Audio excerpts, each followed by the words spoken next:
ధర్మస్థల గత కొన్ని రోజులుగా మనం చూస్తూ ఉన్నాము. అసలు ధర్మస్థలంలోని ఎందుకు ఎటువంటి సమాచారం లేదు అంటే, ఈ వ్యక్తి చెప్పిన తర్వాత కూడా ఎందుకు ఎటువంటి సెర్చ్ ప్రాసెస్ అనేది జరగట్లేదు అనుకున్న టైంలో రీసెంట్గా మనం చూస్తున్న ఆయన చెప్పిన 15 ప్లేసెస్లోని 11 ప్లేసెస్ అయితే ఇప్పటికే మొత్తం కూడా గాలించడం జరిగింది. అండ్ నిన్న అంటే అప్పటి వరకు కూడా ఎటువంటివి ప్లేసెస్ అనేవి తవ్వినా సరే ఎటువంటి ఎముకలు కానీ ఏవి దొరకలేదు, అతను చెప్తుంది అబద్ధం అని చెప్పి జనాలందరూ అనుకుంటున్న టైంలోని నిన్న అనూహ్యంగా 4 డెడ్ బాడీస్ అయితే బయటికి రావడం కూడా జరిగింది. సో దీని గురించి మాట్లాడితే వాళ్ళు మనతో పాటు సీనియర్ జర్నలిస్ట్ దుర్గా వడ్లం నిన్న ఉన్నారు. మ్యామ్ నమస్తే. నమస్తే అండి. రైట్, ధర్మస్థల గతంలోని మనం మాట్లాడుకున్నట్టు ఈయన చెప్పినవి పోలీసులు నమ్మొచ్చా నమ్మకూడదా, తవ్వకాలు చేస్తారా చేయరా అనుకున్న టైంలో చేస్తున్నారు. కొన్ని చోట్ల దొరుకుతున్నాయి, కొన్ని చోట్ల దొరకట్లేదు. ఇతను చెప్పింది అబద్ధం అని కొలిక్కి వచ్చే టైంకి నిన్న 4 డెడ్ బాడీస్ బయటికి రావడం కూడా జరిగింది. ఇప్పుడు ప్రభుత్వం ఏ విధంగా వ్యవహరిస్తుంది అంటే డిపార్ట్మెంట్ మీద ఎటువంటి ఒత్తిడి పడే అవకాశాలు ఉన్నాయంటారు? ఇంకా ఇతను చెప్పిన ఇంకా మూడు ప్లేసెస్ కూడా ఉన్నాయి కాబట్టి అక్కడ కూడా శవాలు దొరికిన తర్వాత ఏం చేయబోతున్నారట? ఇప్పుడు శవాలు ఎన్ని దొరికాయని కాదండి, అతను చెప్పిన చోట దొరికాయా లేదా అంటే అతను చెప్పింది కరెక్టే అని మనకు అనిపిస్తుంది. మనం కూడా కొంచెం సందేహపడ్డాం, అంటే నిజమా కాదా, అవి అసలు నిజంగా దొరుకుతున్నారా లేదా, ఇతను ఊరికే చెప్తున్నాడా. ఎందుకంటే ఎప్పుడో 15 ఏళ్ల క్రితం ఇతను స్కావెంజర్గా పనిచేశాడు. తర్వాత నేను పాతి పెట్టాను 100 శవాలకు పైగా అన్నాడు. లాస్ట్లో పాతిపెట్టిన శవం ఒక స్కూల్ పిల్లది, స్కూల్ డ్రెస్ తోటే పాతి పెట్టాను నేను.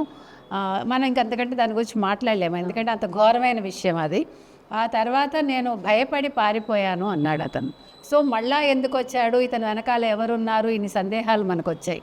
అయితే ఆయన చెప్పింది సరైన విషయం అని ఇప్పుడు తెలుస్తోంది. కాకపోతే ఏంటంటే ఎక్కువ సార్లు కాంగ్రెస్ ప్రభుత్వం ఉంది, 1-2 సార్లు బీజేపీ ప్రభుత్వం ఉంది. ఏ ప్రభుత్వాలు ఉన్నా కూడా ఇది అంటే పుణ్యక్షేత్రం ఇది. తర్వాత ఒక కుటుంబం అధీనంలో ఆ ధర్మస్థల అనేది నడవబడుతోంది.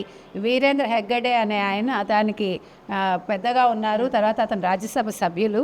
అంటే మరి ఆ కుటుంబానికి సంబంధం ఉందా, బయట వాళ్ళు చేశారా, లేదు రాజకీయంగా ఎవరైనా ఇందులో ఇన్వాల్వ్ అయి ఉన్నారా? ఎందుకంటే మొన్న ఒక మంత్రి కూడా అక్కడికి వచ్చి మాట్లాడదాం అనుకుని మళ్ళీ వెనక్కి వెళ్ళిపోయారని మనకు తెలుస్తోందండి. ఆ తర్వాత ఇంకొక వ్యక్తి కూడా నేను వివరాలు ఇస్తాను నాకు తెలుసు అని ముందుకొస్తే కూడా తీసుకోలేదు అని కూడా ఒక మాట వచ్చింది. సో ఇవాళ ఎవరైతే ఈ స్కావెంజర్ ఉన్నారో ఆయన చెప్పింది చోట వెతికితే నిన్న 4 శవాలు దొరికాయి. వాటిని ఫారెన్సిక్కి పంపించడం జరిగింది. ఇంకా 3 చోట్ల ఇంకా తవ్వకాలు జరగాలి. మొత్తం మీద అంతకుముందు ఎముకలు, పుర్రెలు, తర్వాత అస్థిపంజరాలు ఒక 2-3 దొరకటం జరిగింది. సో ఇది ఏ వయసు వాళ్ళు, అమ్మాయిలైనా అంటే మహిళలు, తర్వాత పిల్లలు, యువతులు ఎవరెవరు ఇందులో అనేది తెలుసుకోవడానికి ఫారెన్సిక్ రిపోర్ట్ రావడానికి మనం వెయిట్ చేయాలండి. వచ్చాక దీని మీద ఫర్దర్గా మాట్లాడచ్చు. ఏది ఏమైనా ఇవాళ ఇప్పుడు కర్ణాటకలో ఉండే కొంతమంది సినిమా పెద్దలు కూడా స్పందించాలి. ఎందుకంటే వాళ్ళు ఆంధ్రప్రదేశ్కి వచ్చి లేదంటే తెలంగాణకు వచ్చి వేరే వాళ్ళ గురించి, సనాతన ధర్మాన్ని గురించి మాట్లాడుతున్నారు కాబట్టి వాళ్ళ రాష్ట్రంలో జరిగిన ఈ హత్యల మీద కూడా స్పందిస్తే బాగుంటుంది. ఇది చాలా ముఖ్యం కూడా, ఎందుకంటే ప్రతి వాళ్ళలోంచి ఒక స్పందన రావాలి. ఏ ప్రభుత్వం ఉందని కాదండి, ఎవరికి అన్యాయం జరిగింది, తప్పు ఎక్కడ జరిగింది, ఎవరు చేశారు, ఎందుకు చేశారు, ఈ విషయాలైతే బయటికి రావాలి. ఇవాళ ధర్మస్థల అనేది ఒక పుణ్యక్షేత్రం, అక్కడ అడవులు ఎక్కువ ఉన్నాయి.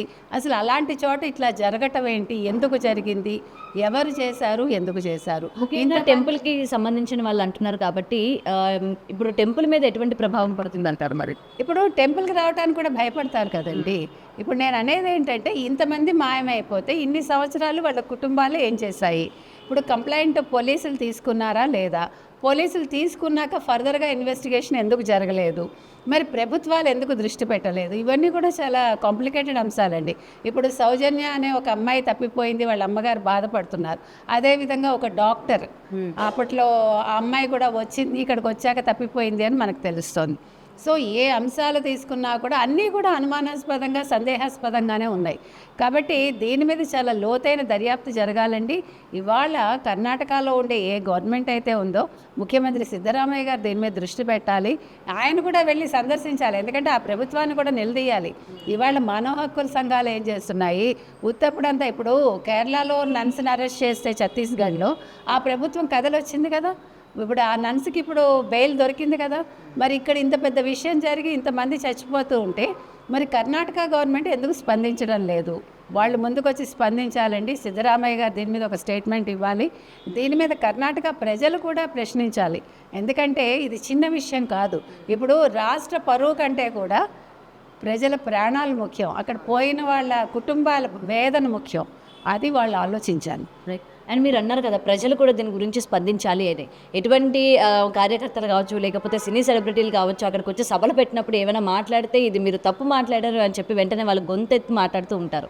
మరి ఇంత దారుణం జరుగుతున్నప్పుడు అక్కడ ఉన్న ప్రభుత్వానికి కానీ, డిపార్ట్మెంట్ కానీ వీళ్ళు ఏమైనా భయపడి రేపొద్దున మన ప్రాణాలకు ఏమైనా ముప్పు రావచ్చేమో అని సైలెంట్గా ఉన్నారు అనుకోవచ్చా? ఉండొచ్చండి. ఇప్పుడు నేను అనేది అదే, మీరు బయటకు వచ్చి వేరే రాష్ట్రంలో గొంతులు విప్పడాలు కాదు, మీ సొంత రాష్ట్రంలో మీరు గళాలు విప్పండి, మీరు ప్రశ్నించండి.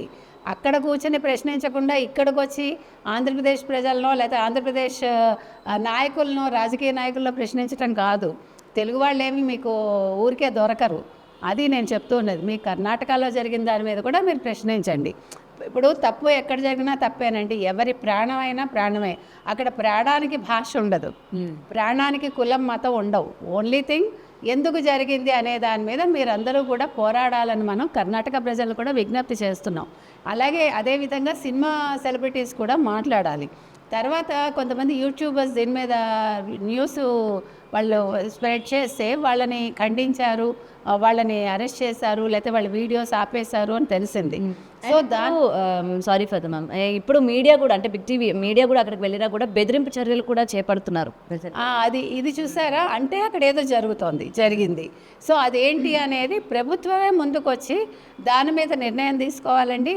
అసలు మీడియాని మీరు ఎందుకు ఎలో చేయరు? ఇది చాలా ముఖ్యం. ఇప్పుడు కర్ణాటక ప్రభుత్వం కూడా ఇది మా రాష్ట్రానికి సంబంధించింది, దీని గురించి మీరు మాట్లాడకూడదు అనడానికి వీలు లేదు. ఎందుకంటే మీడియాకు కూడా హక్కు ఉంటుంది, మీడియానే తెలియజెప్పేది కాబట్టి మీడియాని మీరు ఎలో చేయాలి, మీడియాకి మీరు స్వతంత్ర ఇది ఇవ్వాలి. తర్వాత ఎవరైనా వాళ్ళని ఇబ్బంది పెడుతున్నా లేకపోతే బెదిరిస్తున్నా ప్రభుత్వం దాని మీద దృష్టి పెట్టాలండి. పోలీస్ వ్యవస్థ కూడా దానికి అనుగుణంగా పనిచేయాలి.